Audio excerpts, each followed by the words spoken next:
Oi gente, tudo bem? Eu sou o Rodrigo Fernandes e esse aqui vai ser o primeiro vídeo do Ajuda Analítica, né? E hoje eu vou fazer a primeira questão da lista de neutralização. E também vou explicar para vocês alguns conceitos básicos e muito importantes da química analítica. Então, questão número 1. Marque verdadeiro para as afirmativas verdadeiras e F para as falsas, e justifique as falsas. Letra A. Erros sistemáticos são erros instrumentais, de métodos ou pessoais que causam perda da exatidão, ou seja, a média do conjunto de dados tende a ser muito diferente do valor real. Essa questão é verdadeira. A gente tem em análise dois tipos de erros, erro sistemático e erro aleatório. Para explicar eles eu vou usar esses alvos aqui. Imagina que eu vou jogar uns dardos nesses alvos aqui e vocês vão observar. Aí eu faço os meus lances e acerto nesses pontos aqui. Se vocês sabem o conceito de exatidão e precisão, vocês vão ver que eu fui muito preciso. Só que eu acertei longe, não acertei exatamente no local onde eu deveria estar mirando, no objetivo do jogo, que é o centro do alvo. Então vocês poderiam dizer que eu jogo bem, só que eu estava mirando no lugar errado. E é exatamente isso que um erro sistemático vai fazer. Ele vai fazer com que tu tenha perda da exatidão, que foi o que aconteceu aqui.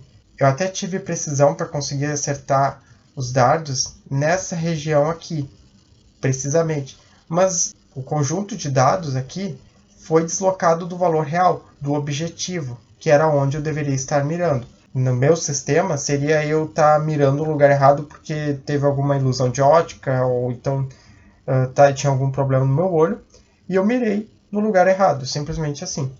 Na vida real, seriam os erros instrumentais. Por exemplo, quando tu tem um computador desconfigurado, um equipamento que está mal calibrado, ou de método, o método está fazendo perder reagente, ou então, pessoal, o analista está analisando sempre errado. E aí a gente tem o erro aleatório, que é diferente. Então eu vou pegar aqui os dados e vou jogar, aí eu jogo, acerto 1. Aí vem, no segundo lance, bate um vento e eu jogo e acerto aqui. Aí na terceira vez, vem um inseto, voa aqui perto e me atrapalha e eu acerto aqui. E assim eu vou fazendo as jogadas e com o acúmulo de erros aleatórios, cada vez o dardo ele vai parar num lugar aleatoriamente diferente. Tá? Então nesse caso aqui, eu até estava mirando no lugar certo aqui. E dá para perceber, se tu for fazer a média aqui do conjunto de dados, eles estão mais ou menos em volta do ponto onde eu estava mirando, que é o centro do alvo. Então, nesse caso aqui, o que aconteceu? Tu teve a dispersão dos dados, que na verdade significa que eu tive baixa precisão. E é isso que o erro aleatório faz. Cada vez que tem um erro aleatório, eu diminuo a precisão porque ele joga aleatoriamente o dado para outro ponto. Diferente daqui, que todos foram deslocados para o mesmo ponto específico, aqui cada vez vai para cá, para cá, para cá, e isso diminui a precisão. Só que se tu for ver no todo, eu tive exatidão. O erro aleatório não atrapalha na exatidão. Letra B. Observando os valores obtidos na titulação, que são esses aqui, podemos concluir que o experimento foi afetado por erro aleatório devido à falta de exatidão. Essa questão aqui está falsa. Por quê? Onde é que está o erro? Porque foi devido à falta de precisão. A gente viu ali que erro aleatório, ele causa, na verdade, uma baixa na precisão. Se tu for olhar esses dois valores aqui, os primeiros, eles estão muito próximos da medida aqui. Diferente desse terceiro, que ele está muito diferente dos dois primeiros. Esse terceiro valor aqui, ele diverge cerca de 1 ml dos dois primeiros valores. E isso, para uma análise de titulação, 1 ml faz muita diferença. Então, exatamente aqui que houve um erro aleatório. Quem faz um dado variar dos outros, dos demais, é um erro aleatório. E por causa desse valor aqui, tu teve uma baixa de precisão. Esses aqui até estão muito próximos, E se tu for considerar, até esse aqui, ele está meio que próximo desses aqui, que seria um valor de exatidão.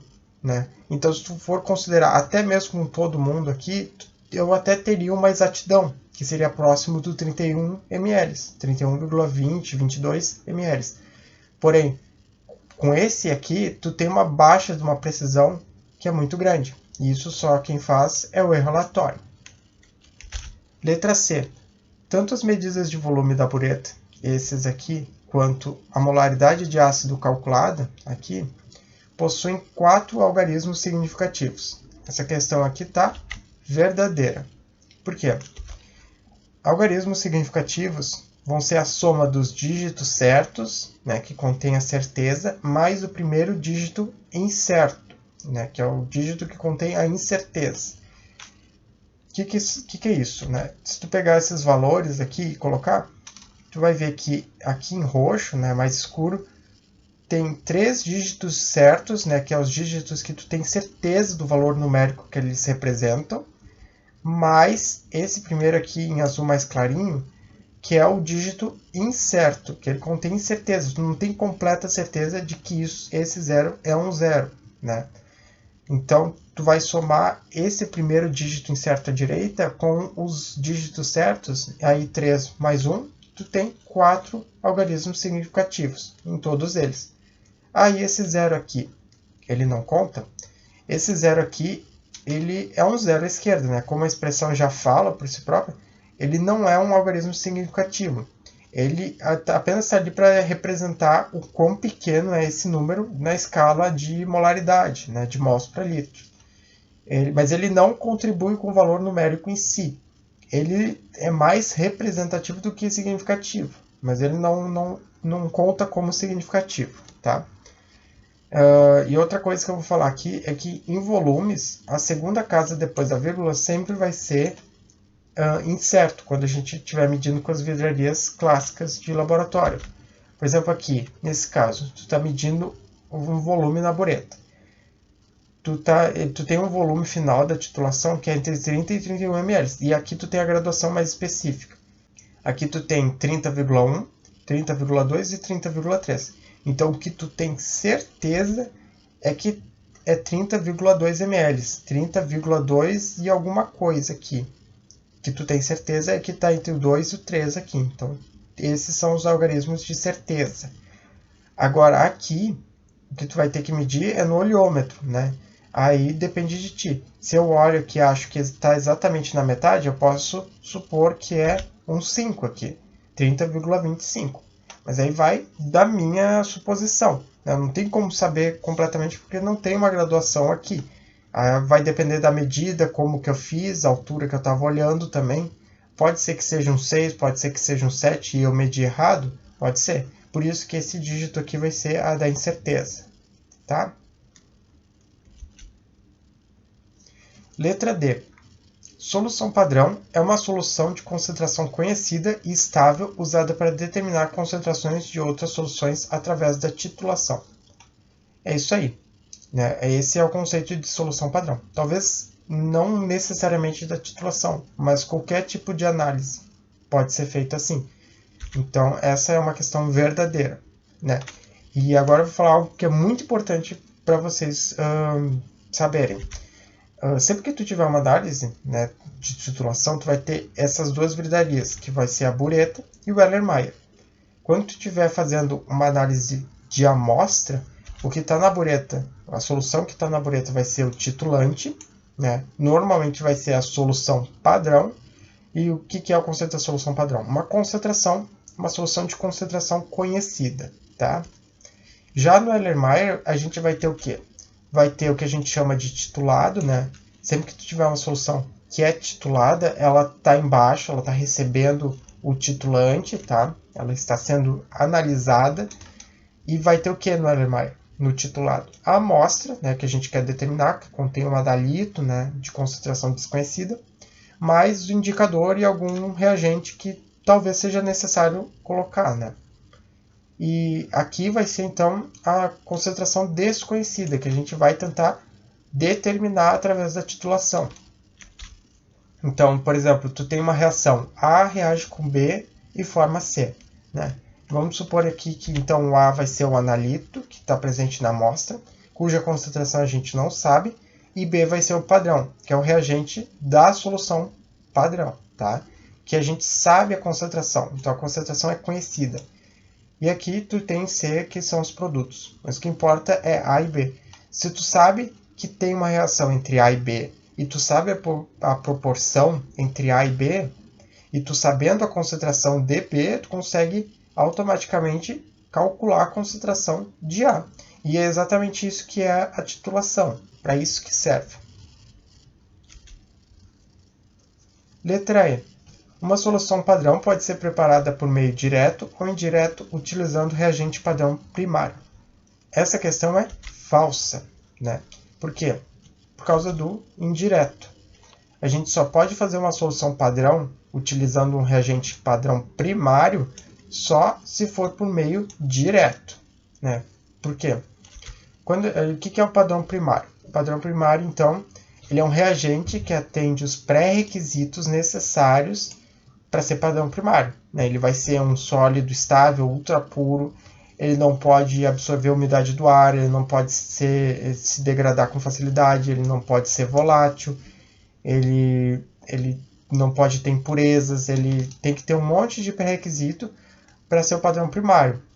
Por quê? Porque assim a gente consegue pesar ele e a gente consegue ter certeza do que a gente está pesando. A gente consegue ter certeza de que não tem nenhuma impureza junto com ele.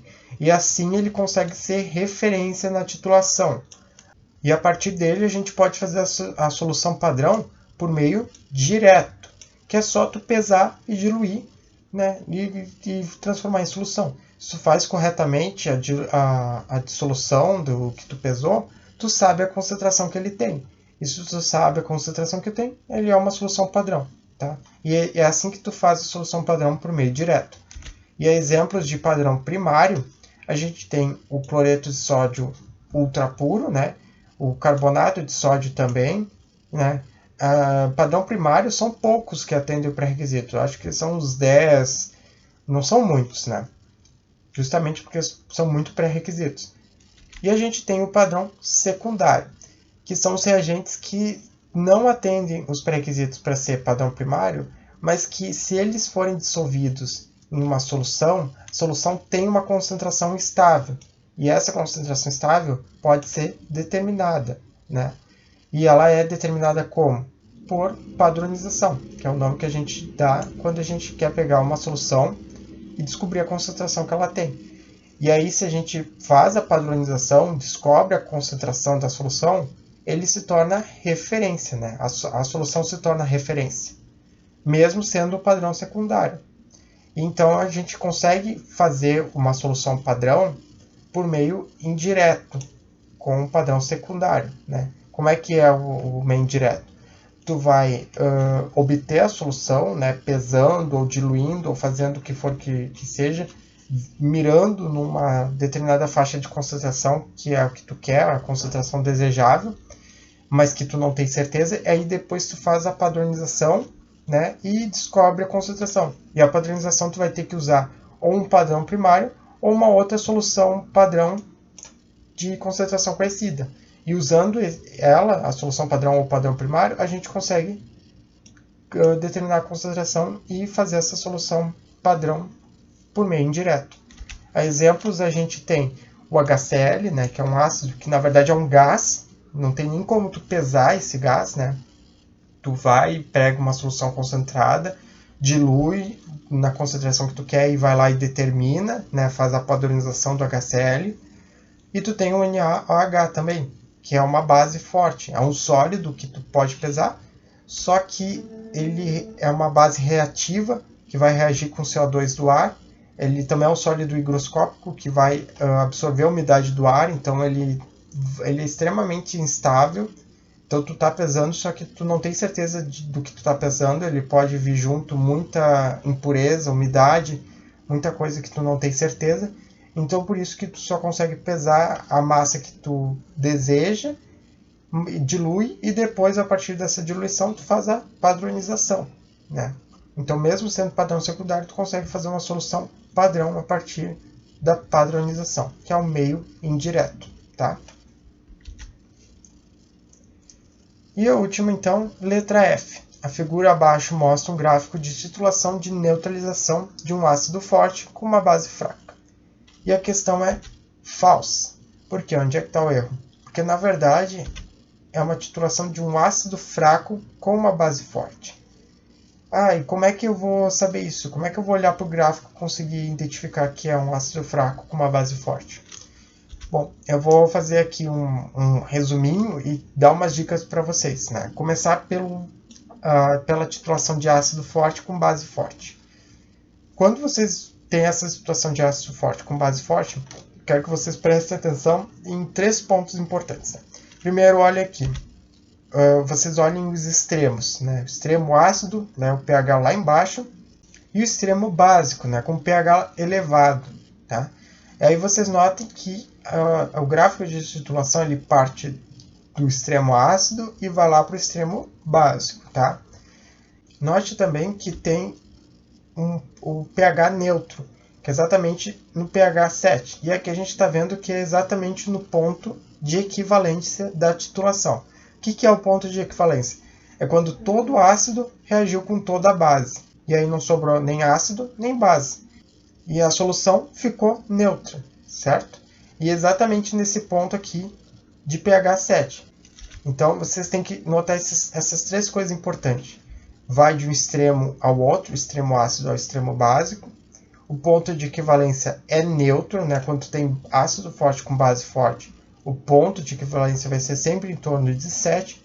E note também que não tem tamponamento, né? Ele vai direto. Que tamponamento é algo que a gente vai ver agora.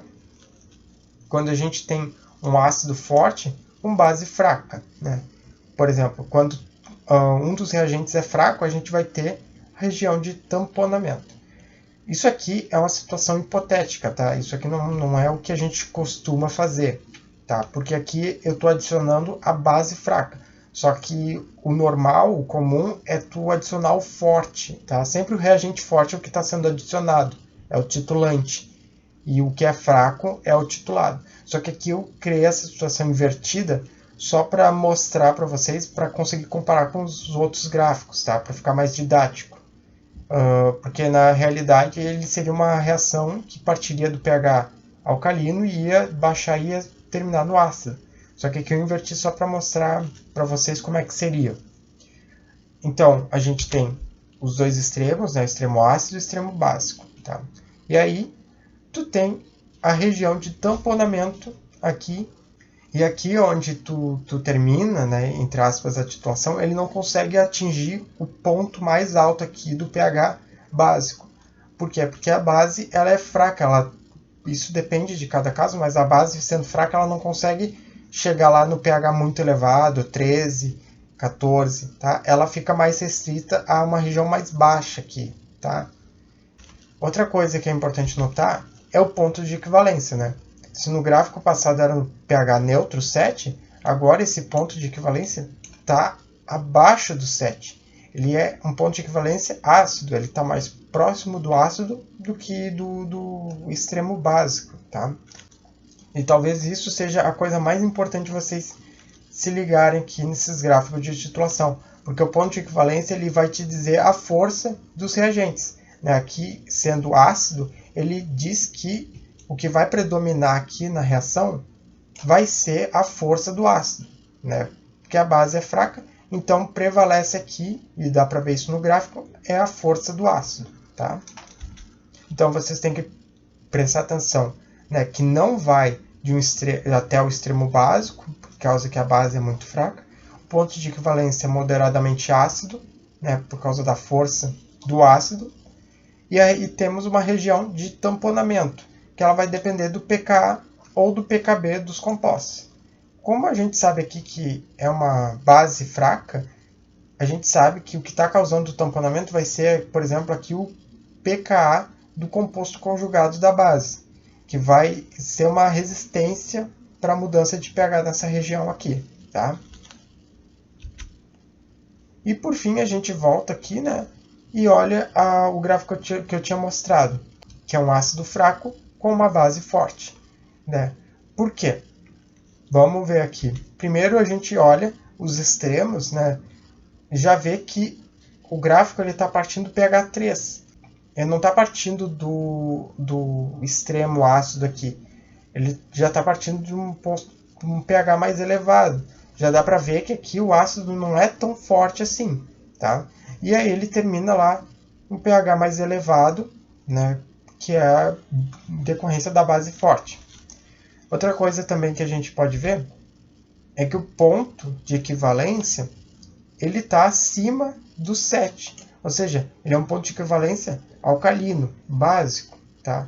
Isso já denota a força da base. A gente vê que predomina a força de uma base, não de um ácido. Então a gente já dá para ter uma ideia de que o ácido é fraco e a base é forte. Né?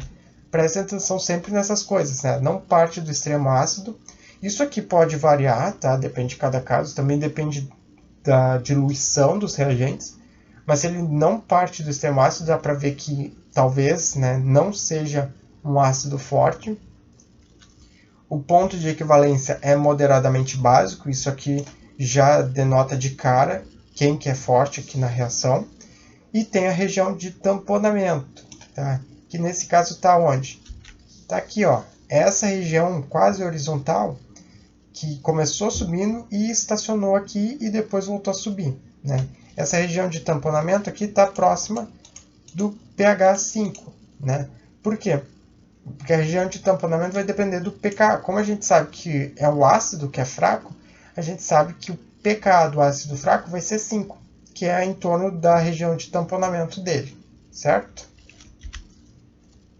E por fim, né, não é uma questão que está sendo cobrada, mas só para explicar para vocês a nível de curiosidade e conhecimento, quando a gente tem uma titulação de base forte com ácido fraco poliprótico. O que é poliprótico? É quando tem mais de um próton, né, mais de um hidrogênio ionizado. Né, por exemplo, H2A. Exemplos temos ácido sulfuroso, ácido maleico, ácido tartárico. Né? O que vai acontecer nesses casos?